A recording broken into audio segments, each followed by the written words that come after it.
Welcome to सुंदर exam cracker. आज की इस वीडियो में हम उत्तर प्रदेश राज्य व्यवस्था एवं प्रशासन की यानी कि शासन की बात करेंगे। ठीक है, तो उत्तर प्रदेश की जो राज्य व्यवस्था है और शासन है उससे संबंधित हम 2 से 4 क्लास में पूरा कवर कर लेंगे। ठीक है, तो चलिए समझते हैं इसको। ये सभी क्या हैं? शॉर्ट नोट्स हैं, अच्छे से इनको रिवीजन करना है यूपीएसआई एंड यूपीपी के लिए। चलिए स्टार्ट करते हैं। राज्यों का शासन प्रशासन संविधान के पार्ट यानी कि भाग 6 में है। आर्टिकल की बात करें तो आप कहेंगे 152 से 237। ठीक है, राज्यों का जो शासन है वो संविधान के भाग 6 में है। ठीक है, आर्टिकल की बात करें तो 152 से 237 है। केंद्र की तरह उत्तर प्रदेश में भी शासन प्रशासन की संस्थात्मक प्रणाली लागू है। ठीक है, ये क्या है? संसदात्मक प्रणाली। ठीक है, जिसके 3 अंग होते हैं। ठीक है, जिसके क्या होते हैं? 3 अंग होते हैं। तो देखो ये चीज समझना कि केंद्र के भी कितने? 3 ही अंग होते हैं। ठीक है, केंद्र के भी 3 अंग होते हैं और राज्य के भी 3 अंग होते हैं। ठीक है, चलिए इसके 3 अंग कौन कौन से हैं समझते हैं। राज्य सरकार यानी स्टेट गवर्नमेंट के 3 अंग। पहला आप कहेंगे कार्यपालिका। ठीक है, दूसरा विधायिका, तीसरा न्यायपालिका। ठीक है, इन तीनों को हम अच्छे से समझेंगे और अच्छे से चीजों को याद करेंगे। अब हम बात करते हैं उत्तर प्रदेश के राज्यपाल। ठीक है, देखो उत्तर प्रदेश के राज्यपाल से बहुत सारे क्वेश्चन विगत वर्षों में पूछे गए हैं। हम राज्यपाल के बारे में डिटेल से बात करेंगे, शुरू से अभी प्रेजेंट यानी वर्तमान तक के सभी राज्यपाल के बारे में इस नोट्स के माध्यम से याद करेंगे। देखो पहले जो राज्यपाल हैं, ठीक है, सर हरकोर्ट्स बटलर, ये 3 जनवरी 1921 से 21 दिसंबर 1922 तक इनका कार्यकाल था। ठीक है, जिस समय इनका कार्यकाल था, ठीक है, ये एक प्रकार से फर्स्ट गवर्नर है। ठीक है, इस चीज को याद रखना, ये क्या है? फर्स्ट गवर्नर है, यानी कि ये प्रथम राज्यपाल हैं। ठीक है, सर हरकोर्ट बटलर क्या है? प्रथम राज्यपाल हैं, इस चीज को याद रखना। ठीक है, जिस समय ये प्रथम राज्यपाल थे, ठीक है, इनका कार्यकाल 3 जनवरी 2021 से 21 दिसंबर 2022 तक का था। उस समय उत्तर प्रदेश को किस नाम से जाना जाता था? तो आप कहेंगे उस समय उत्तर प्रदेश को संयुक्त प्रांत, आगरा व अवध क्षेत्र के नाम से जाना जाता था। ठीक है, तो आप साथ साथ में उत्तर प्रदेश का नामकरण भी याद करते हुए चलना। इस समय क्या था उत्तर प्रदेश का नाम? तो आप कहेंगे संयुक्त प्रांत आगरा व अवध क्षेत्र। ठीक है, उसके बाद सर हैरी ग्राहक हेग ने 6 दिसंबर 1934 से 19 मई 1929 तक, ठीक है, ये संयुक्त प्रांत के प्रथम राज्यपाल थे। ठीक है, ये क्या थे? संयुक्त प्रांत के प्रथम राज्यपाल थे। ये संयुक्त प्रांत आगरा के जब उत्तर प्रदेश का नाम संयुक्त प्रांत आगरा व अवध क्षेत्र शामिल था, ये तब के प्रथम राज्यपाल हैं। और सर हैरी ग्राहम हेक जो हैं, जब उत्तर प्रदेश का नाम संयुक्त प्रांत था तब के ये प्रथम राज्यपाल हैं। ठीक है, तो इन दोनों में ये अंतर है, यानी उत्तर प्रदेश का जब ये नाम था तब जो प्रथम राज्यपाल थे वो सर हरकोर्ट बटलर थे, लेकिन जब उत्तर प्रदेश का नाम संयुक्त प्रांत हुआ तब के जो प्रथम राज्यपाल थे वो सर हैरी ग्राहम हेक थे। ठीक है, इस चीज को याद रखना।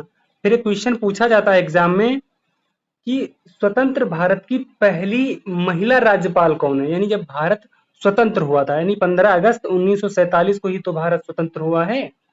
तो क्वेश्चन आता है कि स्वतंत्र भारत की पहली महिला राज्यपाल कौन थी? तो आप बताएंगे श्रीमती सरोजनी नायडू। ठीक है, इनका कार्यकाल जो था वो 15 अगस्त 1947 से 2 मार्च 1949 था। ठीक है, तो ये चीज अच्छे से याद रखना। अब आगे बात करें तो फिर क्वेश्चन एक उठता है कि संयुक्त प्रांत से उत्तर प्रदेश नाम होने पर उत्तर प्रदेश के गवर्नर कौन थे? यानी कि जब संयुक्त प्रांत नाम था, ठीक है, ये संयुक्त प्रांत नाम किस दौरान था? तो आप कहेंगे ये 1937 के दौरान था नाम। ठीक है, 1937 के दौरान संयुक्त प्रांत नाम था, लेकिन संयुक्त प्रांत से नाम बदल कर जब उत्तर प्रदेश नाम होने पर उत्तर प्रदेश के गवर्नर कौन थे? तो आप बताएंगे श्री हार्मसजी पेरोसा मोदी जी थे। ठीक है, ये चीज याद रखना। इनकी कार्यकाल की बात करें तो 2 मई 1949 से 1 जून 1952 तक था। ठीक है, तो इस प्रकार से राज्यपाल को अच्छे से याद रखना। ये उत्तर प्रदेश के प्रथम राज्यपाल थे। ठीक है, तो क्वेश्चन कई तरीकों से बन सकता है। क्वेश्चन पूछ सकता है उत्तर प्रदेश के प्रथम राज्यपाल कौन हैं, तो आप बताएंगे श्री हार्म सजी पेरोसा मोदी। ठीक है, लेकिन जब आपसे क्वेश्चन पूछेगा कि संयुक्त प्रांत आगरा या अवध क्षेत्र के प्रथम गवर्नर कौन है, तो आप सर हरकोट बटलर का नाम लेंगे। और अगर संयुक्त प्रांत के प्रथम गवर्नर पूछेगा तो आप सर हैरी ग्राहम हेग का नाम लेंगे। ठीक है, यानी इनके नाम बदलने से प्रथम याद रखना। ठीक है, जब उत्तर प्रदेश का नाम ये था तब कौन थे प्रथम गवर्नर, इस प्रकार से याद रखना।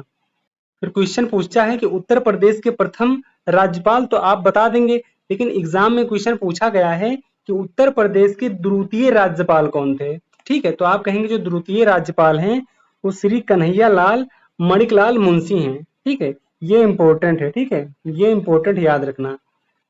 श्री कन्हैया लाल मणिकलाल मुंशी थे। इनका कार्यकाल 1952 से 1957 था। ठीक है, ये उत्तर प्रदेश के द्वितीय राज्यपाल थे। फिर एग्जाम में पूछा जाता है ऐसे राज्यपाल के बारे में जो उपराष्ट्रपति भी बने हों। ठीक है, यानी राज्यपाल पद से वो सीधा उपराष्ट्रपति भी बने हों, राष्ट्रपति भी बने हों। तो आप कहेंगे उत्तर प्रदेश के एकमात्र राज्यपाल थे जो देश के तीसरे उपराष्ट्रपति व चौथे राष्ट्रपति बने थे। ठीक है, ये कौन थे, तो आप कहेंगे पराह बैकंठ गिरी। ठीक है, ये उत्तर प्रदेश के राज्यपाल भी थे। ठीक है, ये क्या थे, यूपी के राज्यपाल भी थे। इसके साथ साथ ये उपराष्ट्रपति भी बने थे। ठीक है, उस उपराष्ट्रपति कौन नंबर के बने, तो आप कहेंगे तीसरे नंबर के उपराष्ट्रपति बने थे। ठीक है, उसके बाद राष्ट्रपति के बाद उपराष्ट्रपति के बाद ये राष्ट्रपति भी बने हैं, तो राष्ट्रपति ये चौथे नंबर के राष्ट्रपति थे। ठीक है, ये चीजें मोस्ट इंपोर्टेंट है, इनको याद रखना अच्छे से। देखो पूरी क्लास रिवीजन करना है आपको, यहाँ से कुछ लिखने की आवश्यकता नहीं है। अगर आपने पहले भी आपने नोट्स बना रखा होगा, बस चीजों को रिवाइज करना है। ठीक है, आप इस वीडियो को आराम से कान में लगा करके हेडफोन आराम से सुन सकते हैं। ठीक है, चीजें याद होती जाएंगी। फिर अगले राज्यपाल की बात करें जो कार्यवाहक राज्यपाल बने थे। ठीक है, तो एग्जाम में पूछा जाता है कि कार्यवाहक राज्यपाल कौन, तो उत्तर प्रदेश के 2 बार कार्यवाहक राज्यपाल बने थे, तो आप इसको कहेंगे मोहम्मद शफी कुरैशी। ये 2 बार कार्यवाहक राज्यपाल बने थे। ठीक है, उत्तर प्रदेश के, इस चीज को याद रखना अच्छे से।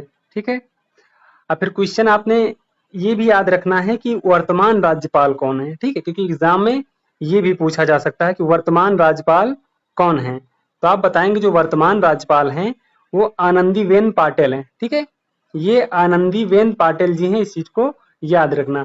ये 34वें नंबर के राज्यपाल हैं। ठीक है, अभी तक इससे पीछे यानी 33 राज्यपाल हो चुके हैं, ये 34वें नंबर के राज्यपाल हैं। इनके कार्यकाल जो है तो 29 जुलाई 2019 से अब तक। ठीक है, यानी ये इस पद पर 29 जुलाई 2019 से हैं।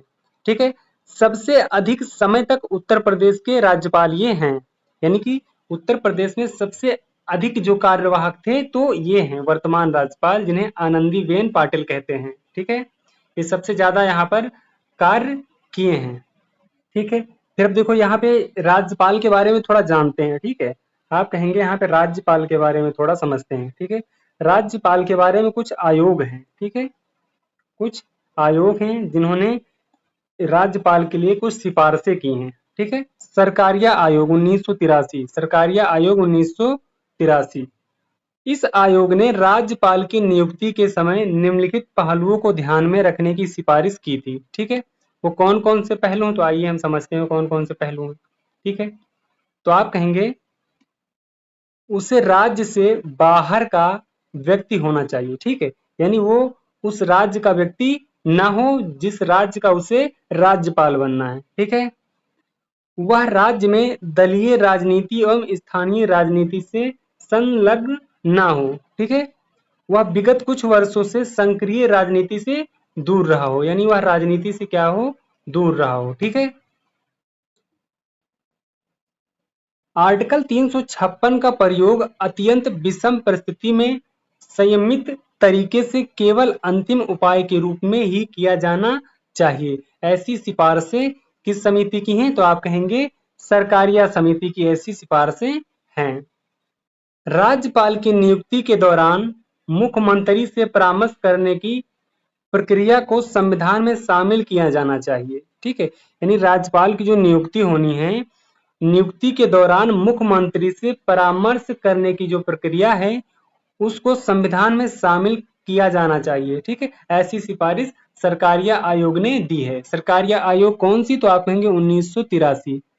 ठीक है, तो इस प्रकार इसकी कई समितियां आई हैं। ठीक है, लगभग 4 से 5 समितियां आई हैं जिसने राज्यपाल के बारे में बहुत सारे विचार विमर्श, बहुत सारी सिफारिशें की हैं। ठीक है, तो उन सभी समितियों को हम स्लाइड में ऐड कर देंगे, आप पीडीएफ के द्वारा पढ़ सकते हैं। ठीक है, बाकी इतना सारा कुछ नोट कर लेना।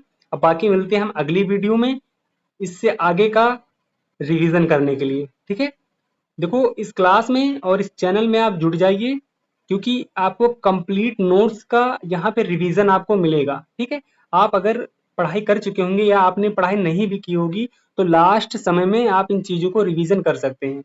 अभी आप समझ सकते हैं कि यूपीएसआई का जो एग्जाम है और यूपीपी का एग्जाम है, ठीक है, इसके लिए भी आपके पास 3 मंथ से ज्यादा है। ठीक है,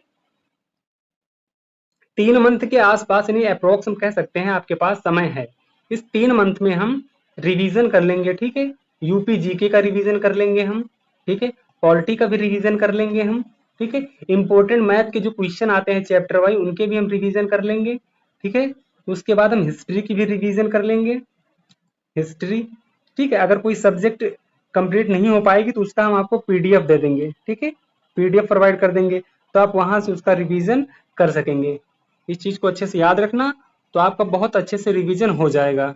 ठीक है, उसके बाद कुछ एमसीक्यू भी लेके आएंगे जिसके माध्यम से प्रैक्टिस भी हो सकेगी। ठीक है, तो चलिए इस क्लास को आप अधिक से अधिक शेयर करिए और चैनल पर नया है तो सब्सक्राइब करना मत भूलना। चलिए मिलते हैं हम अगली वीडियो में। जय हिंद, जय भारत।